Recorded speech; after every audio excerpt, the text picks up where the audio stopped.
Hello everyone. इस video में हम सॉल्व करने वाले हैं यूके पीसीएस प्रीलिम्स 2025 का जो जर्नल पेपर है उसके अंदर रीजनिंग और मैथमेटिक्स के पोर्शन को, जिसके अंदर सेक्शन ए में टोटल 80 क्वेश्चंस हमें दिए हुए हैं। क्वेश्चन नंबर फर्स्ट आपसे कहा गया है कि कार्यालय के बॉस होने के नाते एक अधीनस्थ कर्मचारी ने आपके कार्यालय में कर्मचारियों के भावनात्मक कल्याण के प्रति आपकी अज्ञानता की आलोचना की है। निम्नलिखित में से कौन सी रचनात्मक चिंतन की निकटतम प्रतिक्रिया होगी। अब देखो यहाँ पर आपका डिसीजन लेना देखा जाता है कि आप किस तरीके से डिसीजन लेते हो।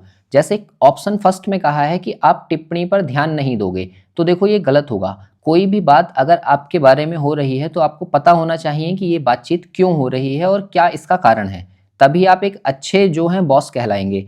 दूसरा कहा गया है कि आप इस विषय का समाधान खोजने हेतु एक बैठक बुलाएंगे, इसको फिलहाल छोड़ दो। अगले को देखो, आप संबंधित उक्त कर्मचारी को सजा देंगे। ध्यान रखना, जब आप एक अच्छे बॉस बनेंगे ना तो सजा का कभी भी वर्ड नहीं आएगा। आप किसी को भी पनिश नहीं कर सकते, इसलिए ये पॉइंट याद रखना कि जब कभी आप इस तरीके के क्वेश्चंस करेंगे तो आप किसी को भी पनिश नहीं कर सकते, तो ये गलत हो गया। अगला कहा गया है आप इस ऑफिस को बदलने के बारे में सोचेंगे। देखो आप गिव अप भी नहीं कर सकते, ये भी आपको ध्यान रखना है कि आप काम छोड़कर भाग नहीं सकते, इसलिए ये भी गलत होगा। तो इसका जो करेक्ट ऑप्शन है वो कौन सा है, बी वाला। मतलब आप इस विषय के समाधान के लिए एक बैठक बुलाएंगे। आप जाने तो सही कि मेरे बारे में पूरे ऑफिस में क्या बातचीत चल रही है, तो आप सारे लोगों से बातचीत करोगे कि भाई बताओ क्या बात है जो मेरे बारे में इतने रूमर्स फैलाए जा रहे हैं, और फिर उससे आप निर्णय लोगे। इसके बाद देखिए क्वेश्चन नंबर सेकंड को, तो उसमें कहा है कि यदि सभी पक्षी उड़ सकते हैं, ये एक गलत स्टेटमेंट है, तो आप बताओ सही क्या हो सकता है। अब आप एक बात सोचो कि यहाँ पर ये गलत स्टेटमेंट बोला है, सभी पक्षी उड़ सकते हैं, तो इसका सही क्या होगा, जस्ट इसका उल्टा। तो जस्ट इसका उल्टा मैं क्या बना सकता हूं, नो वर्ड इज फ्लाई। ठीक है, तो मैंने यहां पर लिख लिया नो वर्ड इज फ्लाई, ये मेरा सही होना चाहिए। बट जरा सोचो, क्या हमारे पास 100% जानकारी है, नहीं है, तो इसका मतलब मैं इसको सम के साथ में रखूंगा। तो ये क्या बन सकता है, मैंने आपको सिखाया है कि नो वाले स्टेटमेंट को आप सम नोट के साथ में पढ़ सकते हैं। मतलब some words are not fly, तो अगर ऐसा कुछ होगा तो सही हो जाएगा। तो आप ये देखो कौन सा वाला हमारा कंक्लूजन सही हो सकता है। पहले में कहा है कि सभी पक्षी चल सकते हैं, तो चलने का तो कोई जिक्र कहा ही नहीं गया है क्योंकि स्टेटमेंट के अकॉर्डिंग हमें रहना है।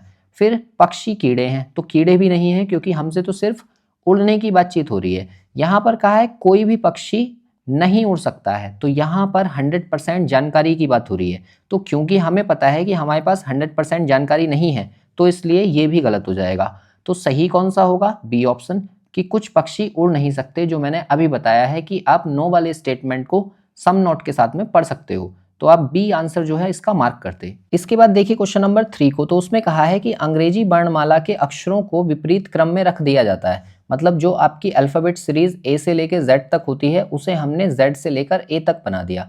फिर आपसे कहा है तो 13वें अक्षर और 15वें अक्षर के मध्य कौन सा अक्षर होगा। जब कभी आपको इस तरीके का क्वेश्चन दिया जाए कि मतलब दो अक्षरों के बीच में आपसे पूछा है, तो आप ये सोचो कि ये लेफ्ट से मान लेते हैं हम, लेफ्ट से 13 और लेफ्ट से 25, इन दोनों के बीच में, तो इन दोनों को आपको प्लस करना है और अपॉन 2 कर देना है। तो प्लस करने के बाद अपॉन 2 करेंगे तो ये कितने हो जाएंगे भाई, 25 और 13 दोनों को मिलाकर हो गए 38, और 38 का हाफ हमने कर दिया तो ये कितना हो गया 19, और ये 19 लेफ्ट साइड से है।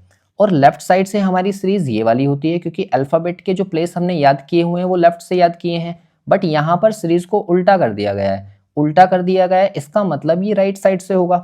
तो हम इसको कहेंगे कि राइट साइड से 19वां जो लेटर है वो हमें बताना है, और राइट साइड से हमें सीरीज याद ही नहीं है, तो हम क्या करते हैं लेफ्ट में चेंज करने के लिए 27 से उसको माइनस कर देते हैं। तो माइनस करेंगे तो कितना बचेगा 8, और 8 पर क्या होता है एच, यानी कि ए ऑप्शन जो होगा वो इसका करेक्ट आंसर होगा। इसके बाद देखिए क्वेश्चन नंबर 4 को, तो उसमें कहा है कि सही विकल्प चुनिए जो श्रृंखला को पूरा करेगा। अब देखो यहाँ पर ये जो दिए हैं ये पूरे के पूरे इंग्लिश के वर्ड्स दिए हैं। ये एक्ट लिखा है, ये एग लिखा है और ये इंक लिखा है। तो अगला हमसे पूछा है, तो आप देखो ए से स्टार्ट हो रहा है, फिर ई से स्टार्ट हो रहा है, फिर आई से स्टार्ट हो रहा है। इसे देखकर मुझे पता चला कि ए ई आई ओ यू इनका कोई रिलेशन होता है। ये क्या होते हैं, अल्फाबेट्स में बॉबल्स, यानी कि अगला जो आएगा वो ओ से बनने वाला आएगा, और ओ से बनने वाला कौन सा है, डी, ओल्ड। तो मतलब डी जो है वो इसका सही आंसर है। क्वेश्चन नंबर 5 में कहा है कि आप एक प्रशासक हैं और आपके स्टाफ के सदस्यों का अनुभव बहुत कम है, मतलब उनको एक्सपीरियंस नहीं है बिल्कुल भी। वे क्षमतापूर्वक नियम अनुसार काम नहीं करते हैं, मतलब जितनी उनकी कैपेसिटी है उतना भी वर्क नहीं करते और काम चोरी करते हैं। तो आपसे कहा गया है कि आप अपना आपा खो बैठते हैं। इस चीज को देखकर आप एग्रेसिव हो गए, गुस्से में आ गए, और इस स्थिति को नियंत्रित करने के लिए आप क्या करेंगे? भाई आपको गुस्सा आ गया, सबसे पहली चीज मैंने अभी आपको क्वेश्चन नंबर फर्स्ट में भी बताई थी, आप एक मेंटर के रूप में वर्क कर रहे हैं, अगर आप एक बॉस हैं तो आप कभी भी गुस्सा नहीं करेंगे बहुत ज़्यादा, है ना। ये आपके नेगेटिव वर्ड हैं, मतलब देखो रियल लाइफ में अलग होता है, बट यहाँ पर तो हमें अपना क्वेश्चन सही करना है ना, तो आप इस चीज़ का ध्यान रखेंगे। यहाँ पर कहा है कि आप कर्मचारियों से नाराज होंगे, नाराज नहीं हो सकते भाई, पहला वाला गलत है। आप उनका तबादला दूसरे विभागों में कर देंगे, ट्रांसफर कर देंगे। भाई आप एक बार बताओ, उनको आप भेज देते हो, नया स्टाफ आएगा, क्या पता कैसा है, तो आपको उन्हीं को सुधारना है ना, तो इसलिए आप उसको छोड़ देंगे। फिर आप ये कहा है कि आप उनकी उपेक्षा करेंगे, मतलब उनकी बुराई करेंगे। ये बिल्कुल गलत बात है, आप किसी की भी बुराई नहीं करेंगे या उनकी निंदा नहीं करेंगे। लिखा है आप गहरी सांस लेंगे व दूसरे कार्यों में अपनी ऊर्जा का निर्वहन करेंगे। उस समय आपको शांत होना पड़ेगा, इसलिए सी ऑप्शन जो होगा वो इसका करेक्ट आंसर होगा। इसके बाद देखिए क्वेश्चन नंबर 6 को, उसमें कहा है कि आपका बॉस बहुत सख्त है, वह हमेशा आपकी दिन प्रतिदिन की गतिविधियों पर नजर रखता है। सिंपल सी बात है, आपका जो बॉस है वो आप पर नजर रख रहा है, कहाँ जा रहे हो, किस समय आ रहे हो, किस समय जा रहे हो, क्या एक्टिविटीज है, सारी चीजें। फिर कहा है जो बात आपको परेशान करती है, आप इससे टॉर्चर हो रहे हैं, तो कहा गया आपकी क्या प्रतिक्रिया होगी। जब आप टॉर्चर हो रहे हैं तो आप उसके अकॉर्डिंग क्या निर्णय लेंगे। देखो इसमें कहा है आप सीधे अपने बॉस से बात करेंगे कि इस प्रकार नजर ना रखें, मतलब सीधी सी बात है, आप उससे कह दो भाई इस तरह से मेरे ऊपर देखभाल मत करो। आप अपने बॉस से विनम्रता से बात करेंगे। ऑप्शन सी दिया है आप अपने बॉस के सभी नकारात्मक कृत्यों को नज़रअंदाज कर देंगे और अनभिज्ञता दिखाएंगे, मतलब उनकी जो गलतियां हैं उनको भी इग्नोर कर देंगे। ये तो हो ही नहीं सकता भाई, कभी कभार ऐसा होगा जो आपको निर्णय लेना ही पड़ेगा। फिर कहा है आप सिर्फ अपने कार्यों पर ही केंद्रित रहेंगे, ये भी गलत होगा, बिकॉज ऑफ आपकी गतिविधियों पर नज़र रखी जा रही है, तो जाहिर सी बात है कि आप कैसे उस डिप्रेशन को या फिर उस टॉर्चर को झेले बिना मतलब वहाँ से निकल सकते हैं, तो आपको ये इग्नोर नहीं कर सकते। बट आप ये देखो कि आप अपने बॉस से विनम्रता पूर्वक बात करोगे, बातचीत करोगे कि इस चीज़ का कारण क्या है, जो आप मेरे ऊपर नज़र रख रहे हैं ये क्यों है, तो हो सकता है उसका कुछ ना कुछ निर्णय निकले। पहला वाला क्यों गलत होगा, क्योंकि आप जब डायरेक्ट उससे कहेंगे ना कि भाई ऐसा क्यों कर रहे हैं मेरे ऊपर, गुस्से में बात होगी और उस समय जो है फिर वो आपके लिए गलत हो सकता है। इसलिए जो इसका सही आंसर होगा वो ऑप्शन बी होगा। इसके बाद देखिए क्वेश्चन नंबर 7 को, तो उसमें कहा है दृश्य स्मृति प्रणाली का कौन सा भाग चिंगारी की तरह एक क्षणिक दृश्य छवि को बहुत थोड़े समय तक रखने के लिए जिम्मेवार है। आपसे ये कहा गया है दृश्य, दृश्य मतलब विजुअल यानी कि जो चीज आप देख रहे हैं, स्मृति मतलब मेमोरी कि किस तरह से आप उसको याद कर रहे हैं, और प्रणाली यानी कि सिस्टम, मतलब विजुअल मेमोरी सिस्टम की बात हो रही है यहाँ पर। उसके लिए कौन रिस्पॉन्सिबल होता है, जो क्षणिक दृश्य छवि को अपने दिमाग के अंदर बहुत थोड़े से समय के लिए रखता है। तो इसका जो आंसर होता है वो होता है आइकनिक मेमोरी यानी कि दृश्यात्मक स्मृति। ये क्या चीज होती है, किसी भी इमेज को बहुत कम समय के लिए स्टोर करती है, लगभग 0.5 सेकंड के लिए मान के चलो, मतलब आधा सेकंड। जैसे कि आकाश में बिजली चमकना, उस चीज को हम कितनी देर तक याद कर पाते हैं, बहुत ही क्षणिक, मतलब बहुत थोड़े से समय के लिए। तो अगर इस तरीके का कोई भी एग्जाम्पल है तो वो किस पर बेस्ड होगा, दृश्य, है ना। तो इसका ए आंसर मार्क करेंगे। इसके बाद में देखिए क्वेश्चन नंबर 8 को, तो 8 में आपको एक मैट्रिक्स बना हुआ दिख रहा है और उस मैट्रिक्स में आपको बताना है कि क्वेश्चन मार्क की जगह पर क्या होगा। तो देखो सबसे पहले मैं इनके लेटर्स लिख लेता हूँ। ये जो बॉक्स यहाँ पर बना हुआ है कुछ इस तरीके से है ना। अब लेटर में पहला एफ दिया है तो एफ का प्लेस क्या होगा, 6। जे दिया है, जे 10 होता है। ऐसे ही एन दिया है तो एन 14 होता है। फिर एम दिया है, एम 13 होगा। क्यू 17 और यू जो है 21 होगा। फिर ओ आपका 15 और एस 19 और ये क्वेश्चन मार्क। तो ऐसे मान के चलो कि ये इस तरह का मैट्रिक्स है। अब आप इसमें बताइए कि क्या लॉजिक लग रहा होगा। तो देखो 6 से हमने 10 किया है यानी कि +4 किया है, और 10 से 14 यहाँ पर भी +4 किया है। ऐसे ही 13 से 17 हो रहा है तो +4, और 17 से 21 हो रहा है तो +4, 15 से 19 हो रहा है तो +4। तो अगला नंबर कैसे आएगा, 19 में 4 प्लस करके, तो ये बन जाएगा 23, और 23 पर क्या होता है, W, यानी कि बी ऑप्शन जो होगा वो इसका करेक्ट आंसर होगा। इसके बाद देखिए क्वेश्चन नंबर 9 को, तो क्वेश्चन नंबर 9 में आपसे कहा है कि 3:40 पर घड़ी की दोनों सुइयों के मध्य कितने डिग्री का कोण बनेगा। तो देखो इसके लिए आप एक फॉर्मूला याद रखना, 60h डिफरेंस 11m/2। ठीक है, कभी भी आपकी घड़ी की दोनों सुइयों के मध्य एंगल निकालने का अगर जिक्र हो तो आप इसी फॉर्मूले को अप्लाई करो, जिसमें h जो है ये 3 दे रखा है और m फॉर मिनट यानी कि ये 40 दे रखा है। अब इसमें वैल्यू भरो और इसे सॉल्व कर दो। तो देखो यहाँ आ जाएगा 60 और इंटू h की वैल्यू कितनी हो गई 3 और डिफरेंस 11 इंटू m की वैल्यू हो गई 40 और अपॉन 2। आगे हम इसको सॉल्व करेंगे तो ये 63 की मल्टीप्लाई होगी तो 180 और डिफरेंस 11 4 जा 44 0 और अपॉन 2। इन दोनों को आप माइनस कर दो तो ये बच के आपका 260 और इसको 2 से डिवाइड कर दिया तो फाइनली आपका आंसर कितना आ गया 130 डिग्री। यानी कि बी ऑप्शन जो है वो इस क्वेश्चन का करेक्ट आंसर है। इसके बाद देखिए क्वेश्चन नंबर 10 को, तो उसमें कहा है 5 पुरुष ABCDE एक समाचार पत्र पढ़ते हैं। ठीक है, आप ऐसे मान के चलो कि 5 पुरुष हैं, 1 2 3 4 और 5, पांचों हमने बना लिए। फिर आगे कहा है इनमें जो सबसे पहले पढ़ता है वह उसे सी को देता है। मतलब इसने पढ़ा और किसको दे दिया, सी को, तो ये कौन व्यक्ति है, सी है। फिर इसके बाद एवं जो अंत में पढ़ता है वह ए से लेता है। मतलब इस वाले ने जो लास्ट वाला है उसने किससे लिया होगा, ए से, तो ये ए है। फिर आगे कहा है कि ई जो है समाचार पत्र पढ़ने वाला प्रथम और अंतिम नहीं था। मतलब यहाँ भी ई नहीं आएगा और यहाँ भी ई नहीं आएगा, तो ई के लिए एक ही जगह बची जो मिडल में है, तो ई मिडल में आ गया। और कहा है कि बी और ए के बीच में 2 व्यक्ति थे। ए अगर यहाँ पर है तो आपको 2 व्यक्ति अगर बीच में बनाने हैं जो न्यूज़पेपर पढ़कर इधर दे रहे हैं, तो बी कहाँ आएगा, सबसे स्टार्टिंग में आएगा। फिर आगे कहा है तब बी ने समाचार पत्र किसको दिया है, तो बी ने देखो किसको दिया है, सी को, तो सी इसका करेक्ट आंसर होगा यानी कि बी ऑप्शन।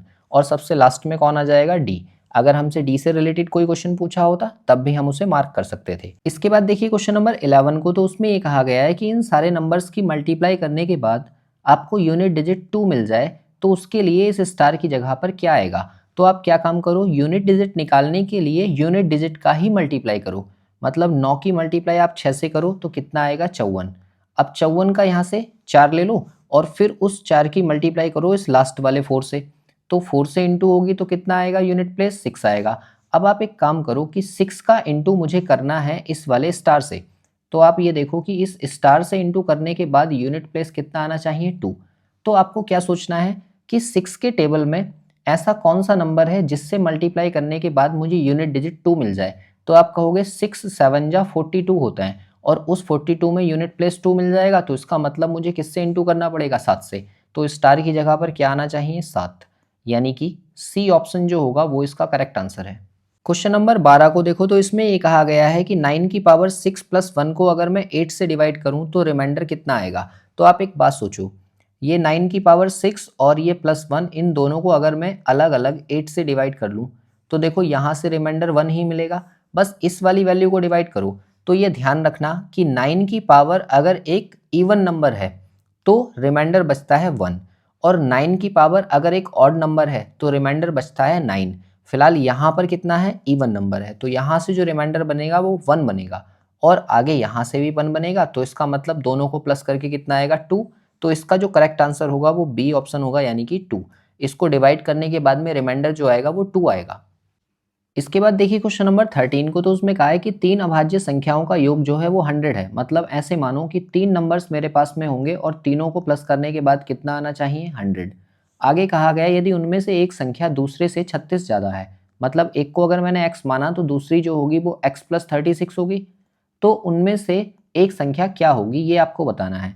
अब मुझे तीसरा नंबर भी नहीं पता तो इसलिए मैंने उसको y कंसीडर कर लिया।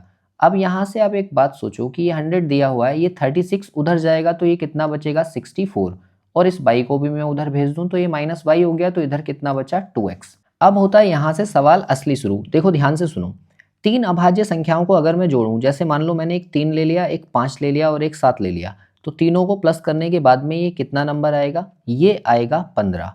ठीक है, अब आप एक बात यहाँ से सोचो कि ये एक ऑड नंबर है, तो यहाँ से ये पता चल रहा है कि 3 अभाज्य संख्याएं कभी भी ऑड अगर हैं तो उनको जोड़ने के बाद मुझे ऑड नंबर ही मिलेगा। मतलब कहने का ये है कि अगर मैं यहाँ पर एक अभाज्य संख्या 2 ले लूँ तो 2 + 5 + 7 इन दोनों को मिलाकर कितना आएगा, 14, जो कि एक इवन नंबर होगा। अब यहाँ पर आ जाओ वापस, हमें कितना सम दिया था, 100, और 100 जो है वो एक इवन नंबर है, तो इसका मतलब मुझे इवन लाने के लिए एक नंबर को 2 लेना ही लेना पड़ेगा। तो इसका मतलब ये है कि अगर मैं इस y को 2 रख देता हूँ तो यहाँ से कितना आएगा 64 माइनस 2 इक्वल्स टू 2x। तो यहाँ से मिलेगा 2x इक्वल्स टू 62, यानी कि 2 से ये कट जाएगा तो x इक्वल्स टू कितना आ गया 31। तो मतलब यहाँ से ये पता चल गया कि एक नंबर 31 होगा और दूसरा नंबर क्या होगा उससे 36 ज़्यादा, तो वो हो जाएगा 67 और एक नंबर मैंने 2 ही माना है तो ये 2। इसका मतलब ये 3 नंबर्स हैं जिनको जोड़ने के बाद में मुझे 100 मिलेगा। तो आप ये देखो कि यहाँ पर 31 मुझे ऑप्शन में नहीं दिख रहा है, 2 भी मुझे ऑप्शन में नहीं दिख रहा है, तो 67 जो होगा वो इसका करेक्ट आंसर होगा। इसका मतलब इस क्वेश्चन का जो आंसर आप मार्क करेंगे वो डी मार्क करेंगे जो कि 67 है। इसके बाद देखिए क्वेश्चन नंबर 14 को, तो उसमें कहा है गायों और मुर्गियों के एक समूह में पैरों की संख्या सिरों की संख्या के 2 गुने से 14 अधिक है, तो गायों की संख्या क्या होगी। अब देखो ये क्वेश्चन जो है ये बिल्कुल ईजी है। यहाँ पर एक्स्ट्रा पैर कितने हैं 14 है, तो 14 का आधा कर दो तो यहाँ से कितना मिल जाएगा आपको 7, तो 7 ही इसका करेक्ट आंसर है। इस क्वेश्चन की क्या ट्रिक है, जब कभी आपको ऐसा दिखे कि 4 पैर वाले जानवरों की संख्या आपसे पूछी गई है तो ये जो 4 पैर वाले हैं इन्हीं की वजह से ये 14 पैर एक्स्ट्रा हैं, क्योंकि हर एक जानवर के 2 पैर तो जरूर होंगे, मुर्गियों के भी 2 होंगे और गायों के भी 2 होंगे। तो जो एक्स्ट्रा पैर हो रहे हैं वो किसकी वजह से हो रहे हैं, वो हो रहे हैं गायों की वजह से।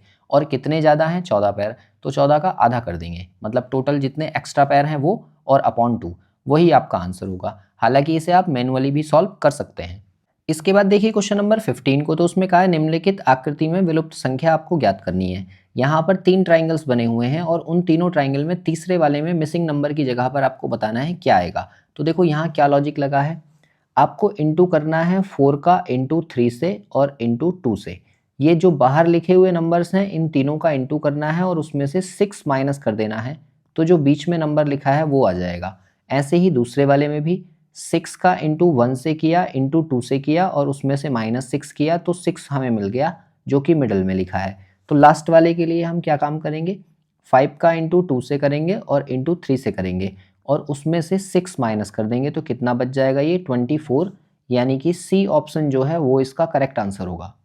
इसके बाद देखिए क्वेश्चन नंबर 16 को, तो उसमें कहा है कि राहुल अपनी कक्षा में ऊपर से 9वां और नीचे से 38वां स्थान रखता है, तो आपको बताना है उसकी कक्षा में कितने विद्यार्थी हैं।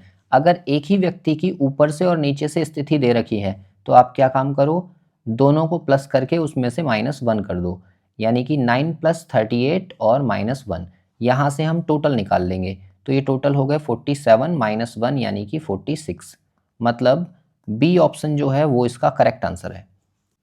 इसके बाद देखिए 17 को, तो उसमें कहा है बबीता 5 मीटर पूर्व दिशा में चलती है, तो हमने 5 मीटर इसको पूर्व दिशा में चला दिया इस तरह से, ये हो गया आपका 5। ठीक, फिर इसके बाद में कहा गया है वह बाएं मुड़ती है और 6 मीटर चलती है, इसको हमने इधर मोड़ा और यहाँ पर ये 6 चला दी, पहले इसने 5 चला था। ठीक है, फिर इसके बाद में आगे क्या है, पुनः वह दाएं मुड़ती है और 9 मीटर चलती है, इधर से ये इधर गई और अब कितने मीटर चल रही है 9। फिर आगे का अंत में वह अपने दाईं ओर घूमकर 6 मीटर चलती है। अब ये दाईं ओर घूमकर जब चलेगी ना तो इस पॉइंट के ठीक सामने आ जाएगी, ये आपको ध्यान रखना है।